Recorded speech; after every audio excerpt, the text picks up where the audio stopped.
বাংলাদেশে 54 বছরে অনেক নির্বাচন আমরা দেখেছি।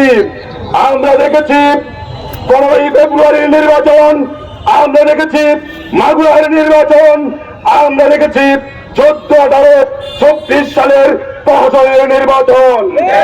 আর তাই বাংলাদেশ জামাত ইসলামী এদেশের কোন মানুষের নির্বাচনের পদ্ধতিকে সূত্রে নেওয়ার জন্য পেয়ার পদ্ধতি দাবি করছে। আজকে এই দাবি মানুষের দাবি। সম্মানিত ভাই বন্ধুগণ, আমরা বলতে চাই নির্বাচন মানে অতীতের যে সমস্ত দলগুলো খুন খারাপি লুণ্ঠনে নিমজ্জিত, ওই দলগুলো বেশিরভাগ চিন্তায় ভোট কেন্দ্র দখল করে যে নির্বাচন তারা অনুষ্ঠান করেছিলেন, আজকে জাতি তাদের সেই নির্বাচনকে যেভাবে প্রত্যাখ্যান করেছে। তাই বাংলাদেশ জামাত ইসলামী আগামী দিনে লেভেল প্লেইং ফিল্ড তৈরি করে সকল নাগরিকের গণতান্ত্রিক অধিকার ভোটাধিকার প্রয়োগের সুষ্ঠু ব্যবস্থা করার জন্য দাবি জানাচ্ছে। আজকে জামাত ইসলামের এই দাবি টেকনাফ থেকে সাতুলিয়া, রূপসা থেকে পাতুরিয়া গণমানুষের দাবিতে পরিণত হয়েছে। আর তাই আমরা আগামী দিনে এই দাবি যদি মানা না হয়, তাহলে গণমানুষকে সাথে নিয়ে রাজপথ থেকে কিভাবে দাবি আদায় করতে হয় বাংলাদেশ জামাত ইসলামীর ভালো করে জানানো হয়েছে। আমরা বলতে চাই, বিগত স্বৈরাচারের যারা দূষর ছিল, ওই স্বৈরাচারের গুম গুণ হত্যা সন্ত্রাসের যারা সমাধান ছিল, ওই জাতীয় পার্টি সহ 14 দলের যাবতীয় কার্যক্রম বাংলাদেশে নিষিদ্ধ ঘোষণা করতে হবে।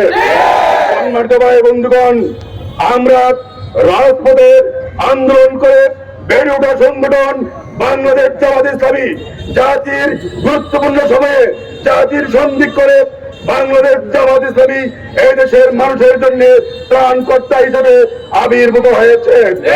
আজকে একটি দল এই গণদাবিগুলো আজকে তারা ফাঁস কাটিয়ে, তারা পেয়ার বুঝে না, লেভেল প্লেইং ফিল্ড বুঝে না, তারা সুস্থ গণতন্ত্রকে বুঝে না।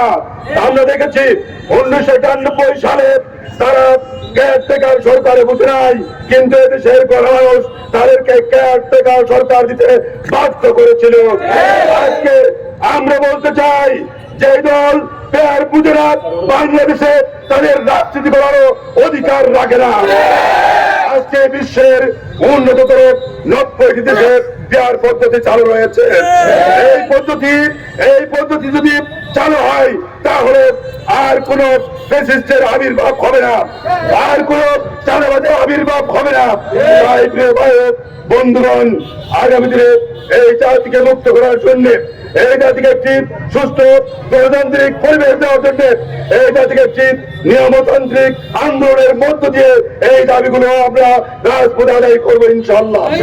আজকের এই প্রোগ্রাম আপনারা দীর্ঘক্ষণ ধরে বিভিন্ন অঞ্চল থেকে এসে আজকের এই প্রোগ্রামকে সফল করেছেন। আগামী দিনে একটি সোনার বাংলাদেশ গড়ার জন্য জামাত ইসলামীর নেতৃত্বে যে ইসলামী দলগুলোর ঐক্যবদ্ধ হয়েছে, দাঁড়িপাল্লা মার্কায় নির্বাচিত করে আগামী দিনে আমরা এই বাংলাদেশকে শোষণমুক্ত, দুর্নীতিমুক্ত, সন্ত্রাসমুক্ত, ক্ষুধা দারিদ্র মুক্ত একটি সোনার বাংলা উপহার দেব ইনশাআল্লাহ। আসুন আমরা জামাত ইসলামীর নেতৃত্বে ঐক্যবদ্ধ হয়ে আগামী দিনের সোনার বাংলার দৃঢ় প্রত্যয় ব্যক্ত হয়ে আজকের এই সমাবেশে আমার বক্তব্য এখানে সমাপ্তি ঘোষণা করছি। ওয়া মা তৌফিক ইল্লা বিল্লাহ। আসসালামু আলাইকুম ওয়া রাহমাতুল্লাহ।